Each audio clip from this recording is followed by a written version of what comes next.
Drone ভাঙলে কেমন লাগে তার অনুভূতি এইবার পাইলাম। গ্রামের চাচাতো ভাইদের মধ্যে বাংলাদেশে মনে হয় আমি অন্যতম বড় চাচাতো ভাই।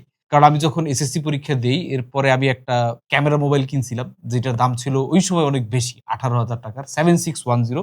এটা নিয়ে অনেক ভাব দেখাইতাম। মানে ভাব না দেখাইতে চাইলেও ভাব হয়ে যাইত। তো এই যে একটা জিনগত দোষ, গ্রামের চাচাতো ভাই হওয়ার যে দোষটা, এটা রক্ত থেকে এখনো বের হয় নাই। বাড়ি যাওয়ার আগে ৩ বার কিরা কসম কাটছি যে স্টুডিওর কোনো প্রোডাক্ট নিয়ে গ্রামে যাব না ঈদে। তারপর বাড়ি যাওয়ার আগে স্টুডিওর নিচে এসে রাত ৩ টার সময় ড্রোনটা নিয়ে গেছি। নিয়ে বাড়িতে করছি একটা ক্র্যাশ। এবং এই ক্র্যাশে আপনার একটা ইন্টারনেটের তারে বাইধ্যে ড্রোনটা পুড়ে যায় প্রায় ১০ ফুট উপর থেকে। এই দেখেন যে প্রপেলার ফাইটে ফুইটে এই অবস্থা। এই ২ টা ফাটছে ভালোই। আর এই সামনেরও একটা মোটামুটি হালকা ফাট নিছে। কিন্তু সবচেয়ে করুণ যে জায়গাটা, সেই জায়গাটা হচ্ছে এই লেগ যে ২ টা এরকম সুইং করে, এইটার এই লেগটা এই বরাবর চলে এসছিল। মানে ধরতে পারেন যে ঠ্যাং ভাইঙা ৪৫ ডিগ্রি ঘুরে যাওয়ার মতো একটা অবস্থা। সোজা করা গেছে কিন্তু মেইনলি এইটার উপরে পড়ছে তো সেন্সরটা এইখান থেকে ভচকায়ে গেছে। ভচকায়ে এই অবস্থায় আছে বাট সেন্সরটা কাজ করে। আমি এরপর টেস্ট করে দেখছি। পরে কয়েকদিন যাবৎ শোকে মুহ্যমান ছিলাম। পরে মনে পড়ল না, প্যাকেজের মধ্যে আমার কিছু এক্সট্রা প্রপেলার দিছে। ইন কেস এই সিচুয়েশন গুলো যদি হয় এটা ঠেকানোর জন্য। তো এই হইতেছে প্রপেলার গুলা। এক্সট্রা প্রপেলার ছিল। এর মধ্যে ২ টা কালো আর ২ টা হচ্ছে এরকম গ্রে। তো এইটা হইতেছে আমার একটা গ্রে প্রপেলার। এটা খুলবো।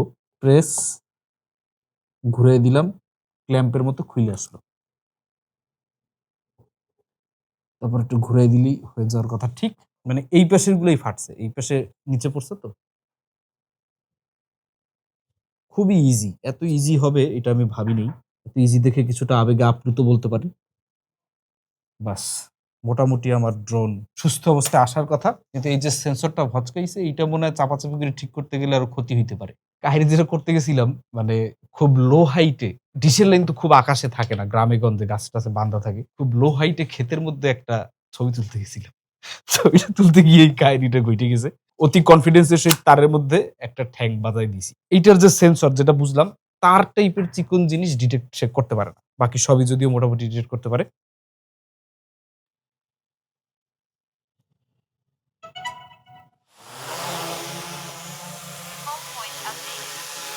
চমৎকার ব্যাপার-স্যাপার।